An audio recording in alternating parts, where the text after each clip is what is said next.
இன்றைய தினமும் ஒரு நேர்காணலில் உங்க எல்லாரையுமே சந்திக்கிறது ரொம்ப சந்தோஷமா இருக்கு. இன்றைய தினம் இந்த நேர்காணல் கொஞ்சம் சிறப்பாக இருக்க போகிறது. காரணம் அழகு, கலை, தன்னம்பிக்கை. இது 3க்கும் உதாரணமாக இருக்கக்கூடிய ஒரு பெண் இன்றைய தினம் எங்களுடைய கலையகத்துக்கு வருகை தந்திருக்காங்க. இவங்க ஒரு மேக்கப் ஆர்டிஸ்ட் அப்படின்னு சொல்றதையும் தாண்டி ஒரு பன்முக திறமையாளர் அப்படின்ற வார்த்தை தான் மிக சரியாக பொருந்தும் அப்படின்னு நினைக்கிறேன். ஏன்னா சர்வதேச ரீதியாக நிறைய விருதுகளுக்கு சொந்தக்காரராக இருக்காங்க. கௌரவ பட்டங்கள் இவங்களுக்கு உரித்தாகி போகிருக்கிறது. ஆக இன்றைய தினம் சந்தோஷமாக நாங்கள் வரவேற்கிறோம் எம்.ஆர். அத்தீஃபா அவர்களே. வணக்கம். வணக்கம். எப்படி இருக்கீங்க? நல்லா. ரொம்ப சந்தோஷம் இன்றைய தினம் எங்களுடைய கலையகத்துக்கு நீங்க வருகை தந்தது. எனக்கும் தான். இந்த ஸ்டேஜ் ரொம்பவே ஸ்பெஷல் எனக்கு. உண்மையான ஒரு விஷயம் தான். நிறைய விஷயம் நாங்க பேச போறோம். இந்த இன்டர்வியூ ஆரம்பமாகிறதுக்கு முன்னாடியே ஒரு விஷயத்த நான் சொல்லிடலாம் அப்படின்னு நினைக்கிறேன். ஏன்னா இது ஒரு நேர்காணலாக இருக்க போகுது அப்படின்றதையும் தாண்டி நிறைய பெண்களுக்கு, சாதிக்க துடிக்கக்கூடிய பெண்களுக்கு ஒரு நம்பிக்கையை கொடுக்கக்கூடிய கலந்துரையாடலாக இருக்க போகுது அப்படின்றதான் உண்மையான ஒரு விஷயம். ஆக நிறைய விஷயங்களை நாங்க பேச போறோம். முதல்ல எங்க இருந்து ஆரம்பிக்கலாம் அப்படின்னா, இன்னைக்கு பலராலும் அறியப்படக்கூடிய அல்லது பலராலும் பாராட்டப்படக்கூடிய ஒரு அத்தீஃபாவா நீங்க இருக்கீங்க. ஆனா கண்டிப்பா உங்களுடைய ஆரம்ப பயணம் அந்த மாதிரி இருந்திருக்காது இல்லையா? ஆக உங்களுடைய ஆரம்ப பயணம் பத்தி எங்களுக்கு சொல்லுங்க. கண்டிப்பா. நான் ஒரு சாதாரண ஹவுஸ் ஒய்ஃபா தான் என் லைஃப்ல ஸ்டார்ட் பண்ணது. இந்த இடத்துக்கு வர்றதுக்கு முன்னுக்க எனக்குன்னு ஒரு அடையாளம் வேணும்னு தேட ஆரம்பிச்சது தான் என்னை இப்போ இந்த இடத்துல கொண்டு வச்சிருக்குன்றலாம். ஏன்னா ஒருத்தரோட மகளா, ஒருத்தரோட மனைவியா மட்டுமே தான் என்ன நிறைய பேருக்கு தெரிஞ்சது. இப்போ அப்படி இல்லை. இப்போ என் பிராண்ட் நேம்ல என்னைய ஒரு அடையாளமா தெரியறதுக்கு காரணம் நான் எடுத்து வச்ச முயற்சியும் அதுக்கான சகல்ஸும் தான்.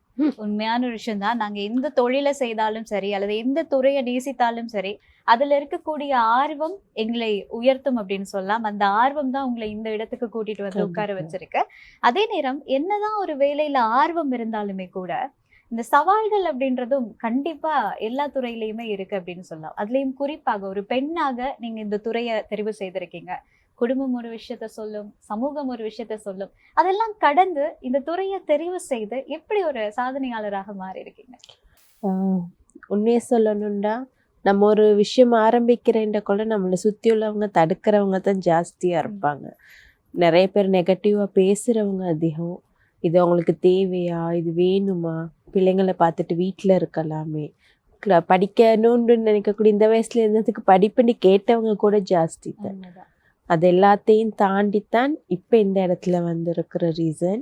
உண்மையை சொல்லணும்டா என் ஹஸ்பண்ட் அவங்களோட ஃபுல் சப்போர்ட் இருந்துச்சு. மற்றபடிக்கு என்ன பெருசாக ஃபேமிலி பக்கத்தில் எனக்கு எந்த சப்போர்ட்டும் இல்லை. ஆனால் என் ஹஸ்பண்ட் எனக்கு முழு சப்போர்ட் கொடுத்தாங்க. அவங்களால தான் எனக்கு ரெண்டையுமே ஹேண்டில் பண்ணக்கூடிய மாதிரி தைரியம் வந்துச்சு. என்னால் முடியுன்ற தைரியத்தை கொடுத்தது அவங்க தான். ஏன்னா பல பேர் இந்த வயசுல உனக்கு படிப்பு தேவையான்னு கேட்டவங்க தான் ஜாஸ்தி. பிள்ளைகளை படிக்க வைக்க வேண்டிய வயசுல இவ படிச்சுட்டு திரியிறா அப்படின்னு பல பேர் எனக்கு காதுபட என்னை பற்றி தவறாக பேசினவங்க தான். இந்த காலமும் அந்த மாதிரி தான். பெண்கள் கொஞ்சம் அழகா உடுத்துட்டு வெளியே போனோடனே அவங்களுக்கு 1000 பட்டம் கட்டக்கூடியவங்க தான் கூடுது. நிஜமாவே ஒர்க் பண்ணுறன்ற கொள்ள பல தடைகள் என்னால் வார. அப்போ அதையும் மீறி இது பண்ணுறதுக்கு காரணம் தன்னம்பிக்கை. என்னால் முடியுன்ற நம்பிக்கை எனக்கு இருந்தது. அதே மாதிரி என் வீட்டில் என் ஹஸ்பண்ட் எனக்கு சப்போர்ட் பண்ணாங்க. என் பிள்ளைங்க எனக்கு ரொம்பவே சப்போர்ட் பண்ணுவாங்க. ஸோ அதனால தான் நான் ஹேண்டில் பண்ணக்கூடிய மாதிரி இருந்துச்சு. வீட்டையும் சரி, தொழிலையும் சரி. பெண்ணால் பல ஸ்டூடெண்ட்ஸை நான் உருவாக்கிக்கிறேன். என் அகாடமிலேருந்து பல ஸ்டூடெண்ட்ஸ் வெளியாகி இருக்கிறாங்க.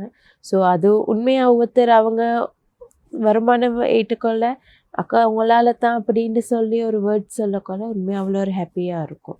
என்ன மாதிரி பல பெண்களை நான் வெளியே கொண்டு வந்திருக்கேன் அப்படின்ற ஒரு சந்தோஷம் இருக்கு. உண்மையான ஒரு விஷயம் தான்.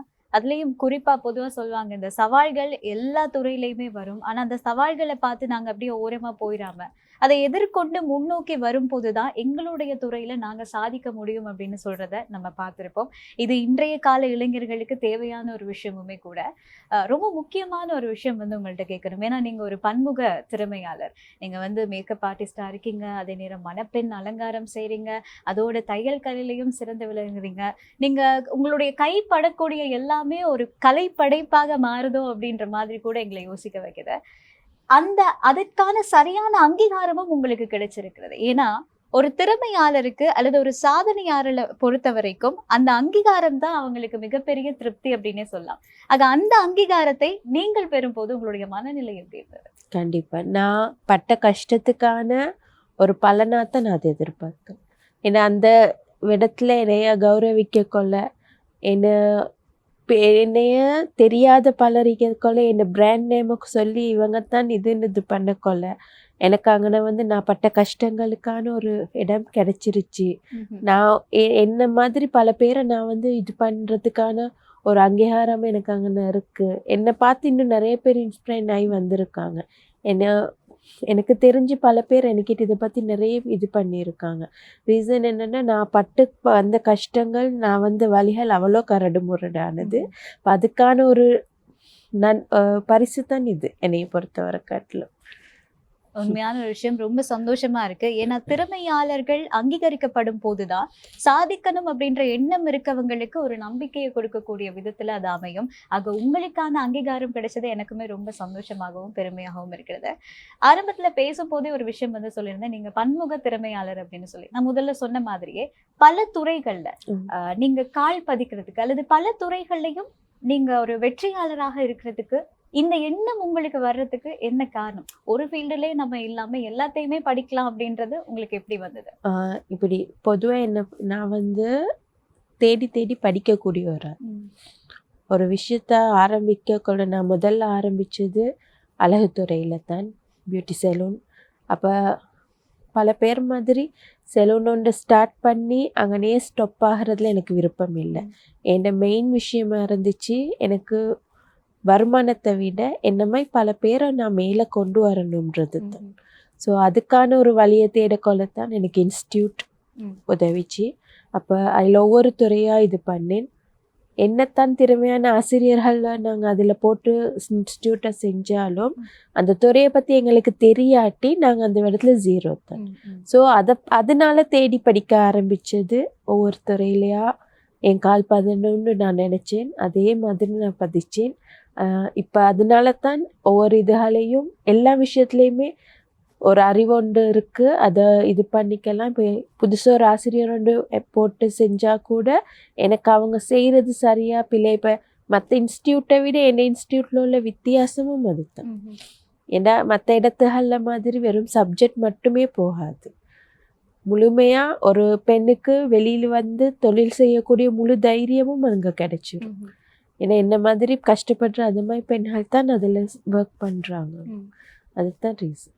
உண்மையிலேயே அருமையான ஒரு விஷயம். இந்த இன்டர்வியூக்கு நான் வரும்போதுமே தனிப்பட்ட ரீதியாக உங்கள்கிட்ட கேட்கணும் அப்படின்னு நினைச்ச ஒரு விஷயமுமே அதுதான். உங்களுக்கு எப்படி அந்த ஒரு அகாடமியை ஸ்டார்ட் பண்ணணும், ஒரு வெல்னஸ் சென்டரை எப்படி நம்ம உருவாக்கணும் அப்படின்ற ஒரு எண்ணம் வந்தது அப்படின்றத நானே கேட்கணும் அப்படின்னு நினைச்சேன். நீங்களே சொல்லியிருந்தீங்க. ஏன்னா பொதுவாக ஒரு பெண்ணா இருக்கட்டும் அல்லது ஒரு சராசரி மனிதனாக இருக்கட்டும், நாங்கள் சாதிக்கிறோம் அப்படின்னா எங்களை போன்று சாதிக்க துடிக்கக்கூடியவர்களையும் கை தூக்கி விடணும். அதுதான் உண்மையான ஒரு தலைமை பண்பு அப்படின்னு சொல்லுவாங்க. அந்த தலைமை பண்பு உங்ககிட்ட இருக்கு. அது இன்னும் இன்னும் உங்களை வளர வைக்கும் அப்படின்னு நான் நினைக்கிறேன். அடுத்ததான் மிக முக்கியமான ஒரு கேள்வியை கேட்கணும் அப்படின்னு நினைக்கிறேன். ஏன்னா இப்ப நம்ம இருக்கிறது ஒரு டிஜிட்டல் உலகத்துல, ஒரு வேகமாக நகர்ந்து கொண்டிருக்கக்கூடிய உலகத்துல நாங்க பயணித்து கொண்டிருக்கிறோம். இந்த டிஜிட்டல் தளம் அல்லது சோசியல் மீடியா, சமூக வலைத்தளங்கள் உங்களுடைய தொழிலை எப்படி உள்வாங்கி இருக்கு? கண்டிப்பா. இப்ப ஆரம்ப காலத்துல எல்லாம் நான் இந்த தொழில் ஆரம்பிக்க கொள்ள சோசியல் மீடியா இந்த அளவுக்கு ஃபேமஸ் இல்லை. ஸோ எங்களை ஒரு 10 பேருக்கு கூட தெரிய வைக்கிறதுக்கு ரொம்ப கஷ்டப்பட்டோம். ஆனால் இப்போ அப்படி இல்லை. இப்போ வந்து எங்களுக்கு இது ரொம்பவே ஹெல்ப்ஃபுல்லாக இருக்குது. எங்களை மாதிரி பல பேரை இது தலை தூக்கி விடுறதுக்கான ஒரு வழிகாட்டலாக இருக்குது. இது சரியாக பயன்படுத்தினா என்னை பொறுத்தவரை காட்டிலும் சரியான இது. நம்ம எந்த அளவுக்கு அதை பாதிக்கிறோமோ அந்த அளவுக்கு தான் இது. அதே மாதிரி நேர்மையாகவும் இருக்கணும். சோசியல் மீடியாவில் நம்ம இது பண்ணுற மாதிரி இருந்தால் கட்டாயம் நம்ம நேர்மையாக சரியான முறையில் செஞ்சால் மட்டும்தான் நமக்கு காலங்காலமும் இந்த ஃபீல்டில் இருக்க முடியும். இல்லாமல் பல பேர் நம்ம கண்ணு முன்னாடியே பார்க்குறோம், கொஞ்ச நாளைக்கு மட்டும் மின்மினி பூச்சி மாதிரி தெரியுறாங்க, அதோட காணாமல் போயிடுறாங்க. காரணம் வந்து நம்ம சரியான முறையில் அந்த பிளாட்ஃபார்மை பயன்படுத்தாதது தான். உண்மையான ஒரு விஷயம் தான். ஏன்னா இப்ப சமூக வலைத்தளங்கள்ல நிறைய பேர் நீங்களே செல்ஃப் மேக்கப் பண்ணிக்கொள்ளலாம் அப்படின்னு வீடியோஸ் எல்லாமே போடுறாங்க. அது சரியானதை நாங்க தெரிந்தெடுக்கும் போது எங்களுக்கான நல்லதை நாங்களே தேடிக் கொள்ளக்கூடியதாக இருக்கும். அடுத்ததா மிக முக்கியமான ஒரு விஷயத்தை பத்தி பேசியே ஆகணும். இப்போ பொதுவா மேக்கப் அப்படின்றது சாதாரணமா நாங்க ஒரு அழகுபடுத்திக் கொள்றது, ஒப்பனை செய்து கொள்றது அப்படின்றதையும் தாண்டி ஒரு பெண்ணோட செல்ஃப் கான்ஃபிடென்ட்டை கூட்டக்கூடிய ஒரு விஷயமாக பார்க்கப்படுது. இப்ப இந்த இன்டர்வியூக்காக நாங்க வரும்போது கூட எங்களுடைய கலையகத்துல இருக்கக்கூடிய மேக்கப் ஆர்டிஸ்ட் எல்லாமே 1க்கு 100 தடவை எங்களை சரியா இருக்கா, ஹேர் ஸ்டைல் எல்லாம் சரியா இருக்கா, சாரி எல்லாம் அட்ஜஸ்ட் பண்ணிருக்கீங்களா, ஓகே அப்படின்றத பார்த்து கன்ஃபார்ம் பண்ணி தான் அனுப்புறாங்க. அது எங்களுக்குமே ஒரு கான்ஃபிடென்ட் லெவலை அதிகப்படுத்தக்கூடிய ஒரு விஷயமாக இருக்குது. ஆக ஒரு பெண்ணினுடைய மனநிலை சார்ந்த ஒரு விடயமாக இந்த மேக்கப் கலை அப்படின்றது இருக்கு இல்லையா, அதை பத்தி சொல்லுங்களேன். கண்டிப்பா. இது வந்து என்ன மாதிரின்னா ஒரு தன்னம்பிக்கை உருவாக்கக்கூடிய ஒரு துறை. தன்னை அழகுபடுத்தி கொள்றதுன்றது வந்து தான் மேல உள்ள ஒரு செல்ஃப் லவ் உண்டு. அது இருந்தா மட்டும்தான் தன்னை தனக்கு அழகுபடுத்தி கொள்றதுக்கு நினைக்கும். அப்படி அழகுபடுத்தி கொள்ளத்தான் தன் மேல உள்ள நம்பிக்கையும் தன்னால முடியுன்ற கான்ஃபிடென்ஸும் ஜாஸ்தியாகும். அப்படி கொள்ளத்தான் நமக்கா இருந்தாலும் நம்ம மேல இது நம்மளால முடியும் அப்படின்ற இது பண்ணிக்கலாம். நம்ம ஆள் பாதி ஆடை பாதின்னுவாங்க தானே, அத மாதிரி தான் நமக்கு நம்மளை அழகுபடுத்தி கொண்டு நம்ம ஒரு இடத்துல நம்ம அதுக்குரிய இதா இருந்தா தான் எங்களுக்கு அங்கனக்குரிய மதிப்பும் கிடைக்கும், எங்களுக்குரிய ஒரு அங்கீகாரமும் கிடைக்கும். உண்மையா அருமையா சொல்லிட்டீங்க. எப்போல்லாம் நம்ம வந்து செல்ஃப் லவ்வோட இருக்கமோ அப்போ எங்கள் மீது இருக்கக்கூடிய ஒரு மதிப்பு இன்னுமே அதிகமாகும் மற்றவர்களுக்கு அப்படின்றத ரொம்ப அருமையா சொல்லியிருந்தீங்க. ஆனா இப்போ இந்த காலகட்டத்தை பொறுத்த வரைக்கும், ஏன்னா ஆரம்ப நாட்கள்ல இந்த மேக்கப் அப்படின்னாலே பெண்கள் தான் அதிகமான டைம் அவங்க தான் எடுத்துப்பாங்க, அவங்கள அழகுபடுத்திக்கிறதுக்கு அவங்களுக்கு ரொம்ப பிடிக்கும் அப்படின்ற கருத்துக்கள் எல்லாம் இருந்தது. ஆனா இப்போ இந்த காலகட்டத்தை பொறுத்த வரைக்கும் ஆண்களும் அதற்கு சளைத்தவர்கள் அல்ல அப்படின்னு சொல்லி சரிக்கு பாதியா வந்துட்டாங்க இந்த துறையிலையுமே. அதை பற்றி உங்களுடைய பார்வை என்ன? கண்டிப்பா. இப்ப ஆரம்பத்துல வந்து மேக்கப் ஆர்டிஸ்ட்னா பெண்கள்ன்ற ஒரு இதொண்டு தெரிஞ்சு 100க்கு ஒருத்தரத்தை நாங்க ஒரு ஆணை பார்க்கலாம்.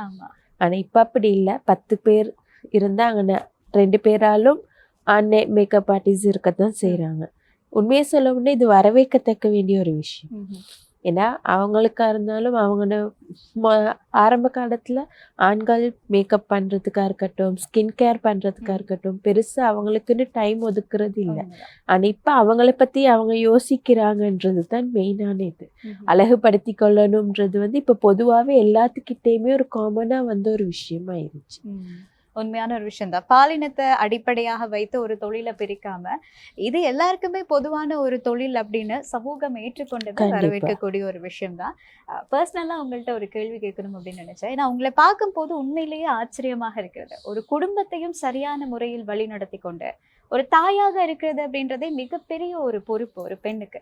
ஆக அந்த ஒரு நிலையையும் தவறாமல் சரியாக பின்பற்றி கொண்டு உங்களுடைய கரியர் வைஸ் பார்க்கும் போதும் அங்கேயும் எந்த ஒரு மிஸ்டேக்குமே விடாம சரியான அங்கீகாரத்தை உங்களுக்காக நீங்கள் தேடிக்கொண்டு பயணிக்கிறீங்க. இதை பார்க்கும்போது பிரமிப்பா இருக்கு. அது எப்படி நீங்க மேனேஜ் பண்றீங்க, அதை பத்தி சொல்லுங்க. கண்டிப்பா. ஆரம்பத்துல இருந்து நிறைய ஸ்ட்ரகிள்ஸ் வந்தது தான். ஆரம்பத்துல நான் கூறின மாதிரியே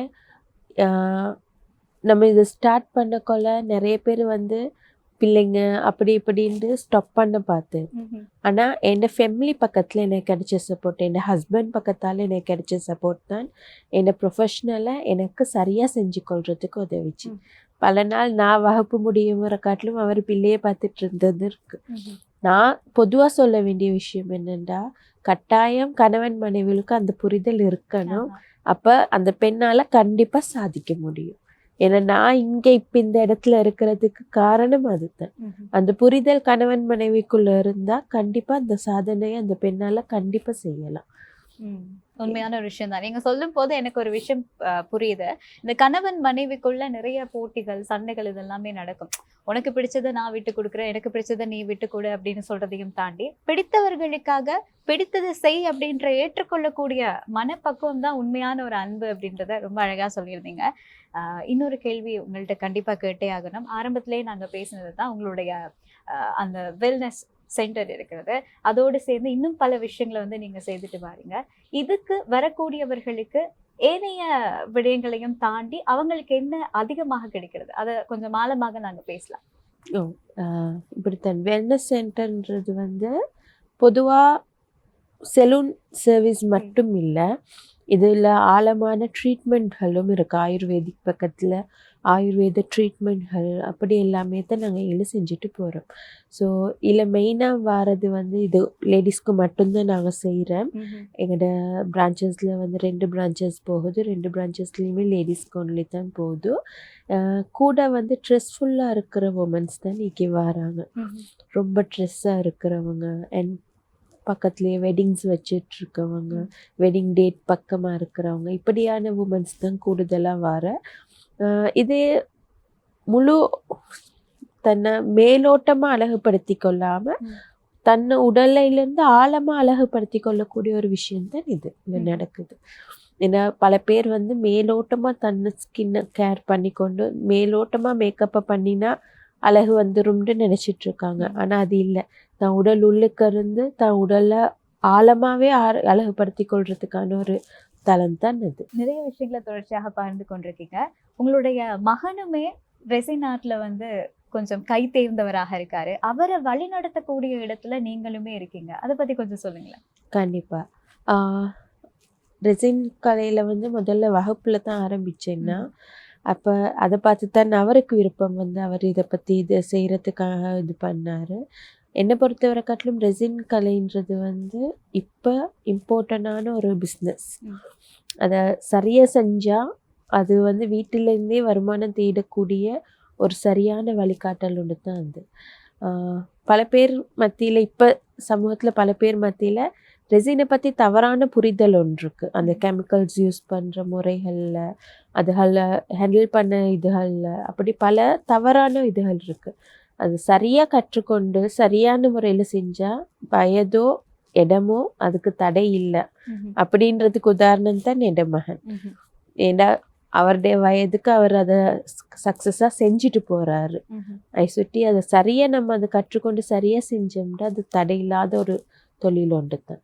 உண்மையான ஒரு விஷயம் தான். நான் முதல்ல ஒரு விஷயத்தை பற்றி பேசியிருந்தேன். ஒரு பெண்ணாக இருந்து உங்களுடைய பல கோணங்களையும் சரியான முறையில் உங்களுடைய பொறுப்புகளை நிறைவேற்றி கொண்டிருக்கீங்க அப்படின்றத பேசியிருந்தேன். எங்கேயோ ஒரு இடத்துல எதையோ நம்ம மிஸ் பண்ணிட்டோமோ, என்னுடைய குடும்பத்துக்காக இதை நான் செய்யாமல் விட்டுட்டணும் அப்படின்ற மாதிரி தனிப்பட்ட ரீதியாக உங்களுக்கு எப்போவாவது தோணியிருக்கா? நான் என்னை பொறுத்தவரை காட்டிலும் என் எல்லா விஷயத்துலேயுமே என் கடமையை நான் சரியாக செஞ்சுருக்கேன்னு தான் சொல்லுவேன். என் பிள்ளைங்க விஷயம் இருக்கட்டும், ஏன்னா யாரையும் நம்பி நான் இது வரைக்காட்டில் என் பிள்ளைங்களை விட்டுட்டு வந்தது இல்லை. நான் எவ்வளோ என்ன தெரிஞ்சவங்களுக்கு தெரியும், ஒரு இடத்துல ஈக்கிற ஆள் இல்லை, ஓடிக்கொண்டே ஈக்கக்கூடிய ஒரு உமன்.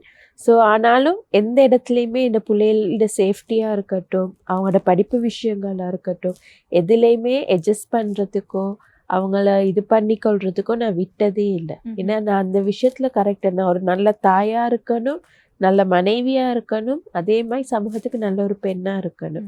அதுதான் என்ன. உண்மையிலேயே அருமையான ஒரு விஷயம். இறுதியாக ஒரே ஒரு கேள்வியை மட்டும் கேட்கலாம் அப்படின்னு நினைக்கிறேன். உங்களை போன்ற ஒரு சுய அடையாளத்தோடு பயணிக்கணும் அப்படின்னு சொல்லி நிறைய பெண்கள் வெளியில காத்துட்டு இருக்காங்க. அப்படிப்பட்ட பெண்களுக்கு அதில் எங்களுடைய ஆதவன் டிவி நேர்களும் உள்ளடங்குவாங்க. அந்த நேர்களுக்கு நீங்க சொல்லக்கூடிய விஷயம் என்ன? இப்படித்தான் நீங்கள் ஆரம்பிக்கணும்னு நினச்சா உங்களை நம்பி ஆரம்பிங்க. ஏன்னா யாரும் வந்து செஞ்சு கொடுக்க போகிறது இல்லை, யாரும் சப்போர்ட் பண்ண மாட்டாங்க.